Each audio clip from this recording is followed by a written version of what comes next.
నమస్తే రమ్మగారు. నమస్తే చేయ రమ్మగారు, చందమామ కథ ఏదైనా ఒకటి ఈరోజు మా కోసం.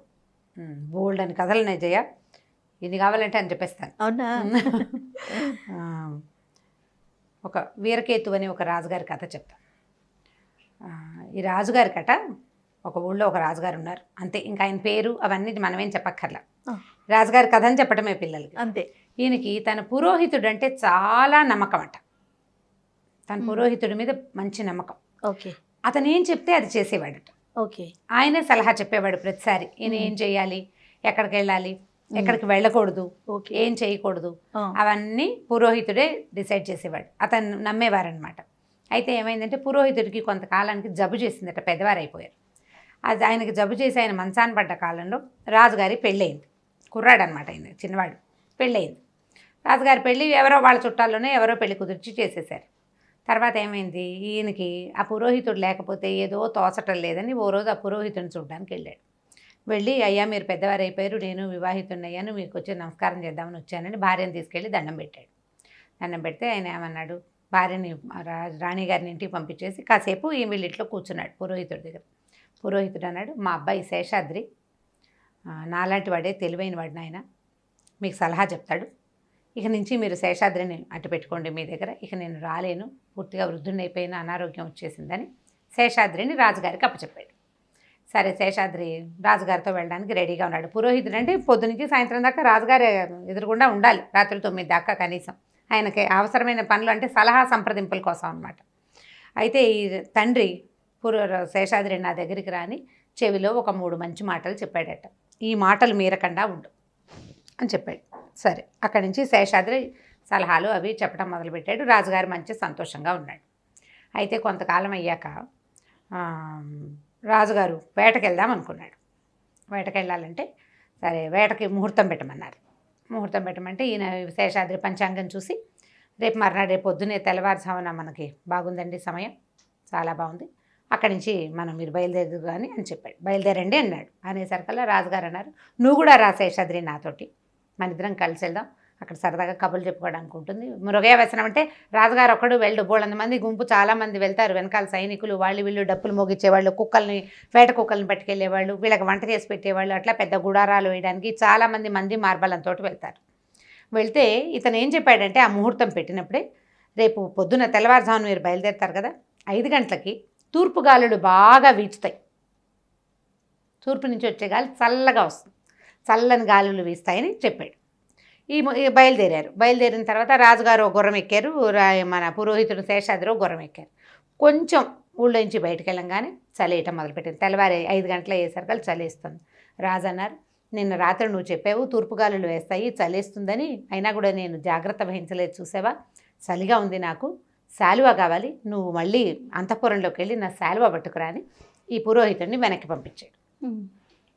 పురోహితుడు ఏం చేశాడు, వెళ్ళాడు అంతఃపురంలోకి, రాజుగారి బెడ్రూమ్ దాకా వెళ్ళాడు. వెళ్ళిన తర్వాత అప్పుడు వాళ్ళ నాన్న చెప్పిన మాట ఆయన గుర్తొచ్చింది. ఏమిటి, ఎప్పుడు పడకటింట్లోకి, దంపతుల పడకటింట్లోకి వెళ్ళొద్దు అని చెప్పాడు. ఆయన 3 మంచి మాటలు చెప్పాడు కదా, 3 మంచి మాటల్లో మొదటిది ఏంటంటే పడకటింట్లోకి వెళ్ళకూడదు. అక్కడి నుంచి తలుపు కొట్టాడు. తలుపు కొడితే ఎవరు అని గొంతు వినపడింది. నేను శేషాద్రిని, రాజుగారికి శాలువా కావాలి, శాలువా ఇవ్వండి అన్నాడు. అనేసరికి తలుపు తెరుచుకుంది. శాలువా బయటకు వచ్చింది. ఈయన శాలువా తీసుకునే లోపల ఆ తలుపు లోపల నుంచి ఒక బలిష్టమైన మగవాడి చెయ్యి ఇతన్ని పట్టుకుని లోపలికి లాగడానికి ప్రయత్నం చేసింది. లాగేస్తోంది చెయ్యి. ఇతను ఏం చేశాడు, శత విధాల బాగా కష్టపడి విదిలించుకుని ఆ శాలువా పుచ్చుకుని పరుగున బయటకు వచ్చాడు. వచ్చి ఏం చేశాడు, గుర్రం దగ్గరికి వెళ్ళిపోయాడు. గుర్రం ఎక్కేశాడు, రాజుగారి దగ్గరికి వెళ్ళిపోయాడు, శాలువా ఇచ్చేశాడు. ఈ మాట రాజుగారికి చెప్పలేదు. చెప్పలా. వీళ్ళిద్దరూ వేటాడారు, సాయంకాలం దాకా తిరిగారు, మర్నాడు దాకా లేదు, మర్నాడు లేరు, ఆ పూటే సాయంకాలం దాకా తిరిగారు. మధ్యాహ్నం ఏదో విశ్రాంతి తీసుకుని సాయంకాలం అడవిలో కులాసాగా కాలక్షేపం చేసి ఈ చంపిన 4-5 జంతువుల్ని ఏదో చేత్తో పుచ్చుకొని వెనక్కి వచ్చేసరికల్లా ఏమైంది, ఈ రాణిగారి అంతఃపురం అంతా అల్లకల్లోలంగా ఉంది. రాజుగారు తిరిగి వచ్చేసరికి దాసీలందరూ తలా పక్కన నెత్తిమి చేతులు పెట్టి కూర్చున్నారు. రాణిగారు ఎవరాయి దబరాయిగా ఉన్న బట్టలతోటి జుట్టంతా విడిపోయి ఏడుస్తూ కూర్చుని కనపడేసరికల్లా ఈయన తెల్లబోయి, ఇదేమిటి ఇలా ఉన్నావు, ఏం జరిగింది అని అడిగితే, నేనేం చేయను, పొద్దున్నే మీరు బయటికి వెళ్ళారా, మీ పురోహితుడు వచ్చి నన్ను అత్యాచారం చేయబోయాడు, నా మీద దుర్మార్గుడు అని గోలుమని ఏడ్చింది ఆవిడ. దాసీలందరూ అవును అవును అన్నారు. అనేసరికల్లా ఈయనకి ఏం చేయాలో తెలియలే. పురోహితుని పొద్దున శాలువా తేరా నాయన అని పంపిస్తే వాడు ఇంత పని చేశాడా అని ఆశ్చర్యపోయాడు. కానీ పెద్ద పురోహితుడు అంటే మహాప్రీతి. ఈ చిన్న పురోహితుడు కూడా వచ్చాక తనకన్నీ మంచి సలహాలే చెప్తున్నాడు. ఇప్పుడు పురోహితుడిని ఊరికంబానికి ఎక్కించడం లేదా శిక్ష వేయడం అంటే బ్రాహ్మణాపరాధం అవుతుందేమోనని భయం. తర్వాత ఇంతకాలం సేవించిన వాడిని బహిరంగంగా ఇంత మాట అనేసుకోవడానికి బాధేసింది. పైగా రాణిగారి మీద అతను ఏదో దుర్మార్గ ప్రయత్నం చేయబోయాడు అనేసరికల్లా నలుగురిలో పరువు పోతుంది. అందుకని ఏం చేశాడు, ఒక సైనికుడిని పిలిచి, అరే ఈ సాయంకాలం నీ దగ్గరికి ఒకళ్ళు వస్తారు, రాజుగారు చెప్పిన పని చేసావా అని అడుగుతాడు. వాడు అడిగిన వాడిని అడిగినట్టు మెడ ఉత్తరిచ్చేసేరా అని ఒక్కొక్క సైనికుడిని అక్కడ నియమించి పెట్టాడు. మధ్యాహ్నం యథావిధిగా ఇంటికి వెళ్ళిపోయినాడు కదా. సాయంకాలం వెళ్ళిపోయిన పురోహితుడు మర్నాడు పొద్దున 10 గంటలకి చక్కగా స్నానం అది చేసి బొట్టు గిట్టు పెట్టుకుని రాజుగారి దగ్గరికి వచ్చాడు. వచ్చేసరికల్లా రాజుగారు ఏం చెప్పారంటే, సాయంకాలం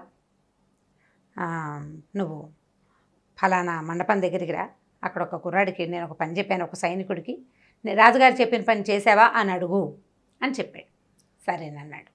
ఈ అబ్బాయి ఈయన మధ్యాహ్నం భోజనాల వేళకి ఇంటికి వెళ్ళిపోయాడు. సాయంకాలం అయిన తర్వాత వెళ్ళాలి ఈ మండపం దగ్గరికి. ఈ 5 గంటలకి ఈయన ఇంట్లో నుంచి బయటకు వస్తుంటే వాళ్ళ ఇంటి పక్కన ఉన్నటువంటి ఒక శెట్టి గారు ఒక ఆయన ఎదురుపడ్డాడు.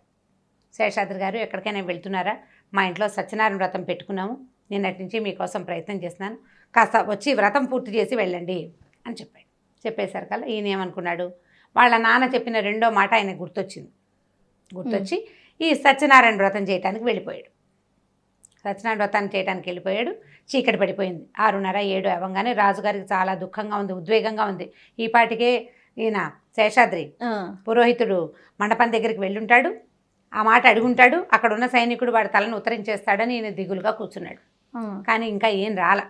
ఈ లోపల ఈ కబురు రాలేదు. ఈయన కామ్గా కూర్చుని ఉన్నాడు, దిగాలుగానే ఉన్నాడు. ఈ లోపల ఆయన తాలూకు ప్రధానమంత్రి ఒక ఆయన ఇతని దగ్గరకు వచ్చాడు. ప్రసన్నజిత్తు వాడి పేరు, ఆ వచ్చిన వాడు. ఆ ప్రసన్నజిత్తు ఏమన్నాడు, నిన్న మీ పురోహితుడు చాలా దుర్మార్గంగా ప్రవర్తించాడండి, ఎంత పని చేశాడు అన్నాడు. అనేసరికల్లా అవునండి, నాకు కూడా తెలిసింది, ఏం చేయను, అతన్ని శిక్షించేందుకు ఒక మనిషిని నేను నియమించాను, ఇంకా కబురు రాలేదని చూస్తున్నాను, మీరు ఒక పని చేయండి, ఫలానా మన వసంత మండపం దగ్గర ఒక సైనికుడు ఉన్నాడు, వాడిని రాజుగారి పని చేసావా లేదా అని అడిగిరండి అని చెప్పాడు. ఈ ప్రధానమంత్రి అక్కడికి వెళ్ళిపోయాడు. సరే, కాసేపట్లో సైనికుడు వచ్చాడు. సైనికుడు వెనకాల శేషాద్రి కూడా వచ్చాడు. సైనికుడు సంచిలోంచి ఆ తన నరికిన తలని తీసి చూపించాడు. అది ప్రసన్నజిత్తు తల. వెనకాల వచ్చిన శేషాద్రి మామూలుగా ప్రశాంతంగానే వచ్చి, అయ్యా మీరు ఏదో వసంత మండపం దగ్గరికి వెళ్ళరమ్మన్నారు, నేను ఇప్పుడు వెళ్ళానండి, అక్కడ సైనికుడు ఎవడూ లేడండి అన్నాడు. అనేసరికల్లా రాజు ఆశ్చర్యపోయి, అదేమిటి నువ్వు ముందు వెళ్ళలేదా అంటే, లేదండి, నేను సాయంకాలం ఇంటి నుంచి బయటకు వచ్చాను ఆ పని చేయడానికి. ఈ లోపల మా పక్కనున్న శెట్టి గారు ఒక ఆయన ఒక మాట సత్యనారాయణ వ్రతం మాట అడిగారు, మా నాన్న చెప్పిన మంచి మాట గుర్తొచ్చి ఆ పని చేయడానికి అక్కడికి వెళ్ళానండి, నేను తిరిగి వచ్చేసరికల్లా ఇక్కడ సైనికుడు లేడండి అని అనేసరికల్లా, మీ నాన్న చెప్పిన మంచి మాట పాటించేవాడివి ఇంత దుర్మార్గమైన పని ఎలా చేసావు శేషాద్రి నువ్వు, అసలు మీ నాన్న చెప్పిన మంచి మాట ఏమిటో చెప్పు నాకు అన్నాడు. మా నాన్న చనిపోతూ అంటే నన్ను ఇక్కడికి పంపిస్తూ 3 మంచి మాటలు చెప్పాడండి. 3 మంచి మాటల్లో ఒక మాట ఏమిటంటే, ఏదైనా దైవకార్యం ఎదురుపడ్డప్పుడు రాచకార్యాన్ని కూడా పక్కన పెట్టమన్నాడు. నేనేం చేసి వచ్చిన ఆయన సత్యనారాయణ వ్రతం చేయమన్నాడు. దైవకార్యం రాజుగారు చెప్పిన పని ఉంది, రాజుగారు చెప్పని కంటే కూడా దైవకార్యమే ముఖ్యంగా తీసుకోమని మా నాన్న చెప్పాడు. అందుకని నేనేం చేశాను, సత్యనారాయణ వ్రతం చేయడానికి వెళ్ళిపోయా. వచ్చేటప్పుడు వచ్చాను, మీ పని చేయడానికి బయలుదేరా, కానీ అక్కడ ఎవరు నాకు కనపడలేదు అని అనేసరికల్లా రాజు అన్నాడు, మీ నాన్న మంచి మాట చెప్పాడు, నువ్వు మంచి మాట చేసావు, కానీ నువ్వు ఇంత దుర్మార్గమైన పని చేసావు అనేసరికల్లా, కాదు ప్రభు, నేను అలాంటి పని చేయలేదు, నిన్న పొద్దున నేను శాలువా తీసుకోవడానికి రాజాంతపురానికి వచ్చాను, మా నాన్న నాకు చెప్పిన 3 మంచి మాటల్లో మొదటి మాట ఏమిటంటే, దంపతుల పడకటింట్లోకి వెళ్ళొద్దన్నాడు. మరి పడకటింట్లోకి వెళ్ళకుండా నా భార్య మీద అత్యాచార యత్నం చేశావా అని అడిగాడు రాజు.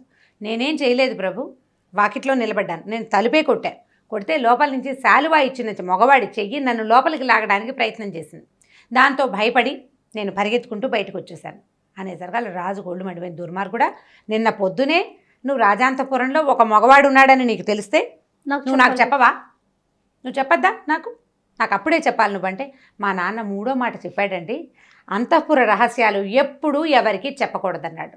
అంతఃపురంలో ఒక మగవాడు ఉన్నాడు, ఆ మాట మీకైనా నేను చెప్పకూడదు. అక్కడ ఉన్నవాడు రాజుగారు రాణిగారి అన్న కావచ్చు, రాణిగారి తండ్రి కావచ్చు, ఇంకెవరైనా కావచ్చు. నా అంతటి నేను బయట పెట్టకూడదు, అందుకని నేను బయట పెట్టలేదు.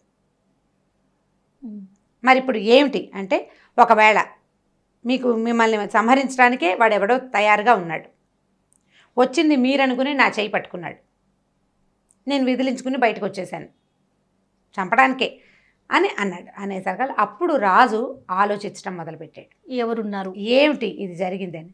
అడిగేసరికల్లా మళ్ళీ పురోహితుడిని ప్రశ్నించాడు, నువ్వు బాగా ఆలోచించు, నేను ఆలోచిస్తున్నా నాకు తెలియటం లేదంటే. అప్పుడు పురోహితుడు ఏమన్నాడంటే, మీ రాణిగారు కూడా ఇందులో ఉండొచ్చు, బహుశా మిమ్మల్ని ఆవిడికి తెచ్చి ఆవిడని తీసుకొచ్చి మీకు వివాహం చేసిన వాళ్ళు ఎవరో ఆలోచించండి అనగానే ఆయన తెల్లబోయి, ప్రసేనజిత్తే నాకు ఆవిడని తీసుకొచ్చి వివాహం చేశాడు అని చెప్పాడు. అప్పుడు ప్రసేనజిత్తు రాణిగారు ఇద్దరు కుమ్మక్కయ్యారు, రాజుగారిని సంహరించి రాజ్యాన్ని కైవసం చేసుకోవాలనుకున్నారు. కానీ వీళ్ళకి శేషాద్రి అడ్డం పడ్డాడు, ఎందుకంటే ఈయనకి మంచి రోజులు మంచి టైము, ఈ పని చేయకూడదు చేయొచ్చు సలహా చెప్పడానికి మళ్ళీ పురోహితుడు తయారయ్యాడు. అందుకని ముందు పురోహితుడిని చంపేసి తర్వాత రాజుగారి సంగతి చూద్దామనుకున్నారు. అందుకని దొరికిన పురోహితుడు సులువుగా ఉన్నాడు కాబట్టి సామాన్యంగా ఉంటాడు, బలశాలిగా ఉండరు కదా పురోహితులు అనేసరికి. బలశాలిగా ఉన్నా కూడా శౌర్య పరాక్రమాలు ఉండవు. మనుషులు బరువుగా ఉండటం వేరు, శౌర్యం ఉండటం వేరు కదా.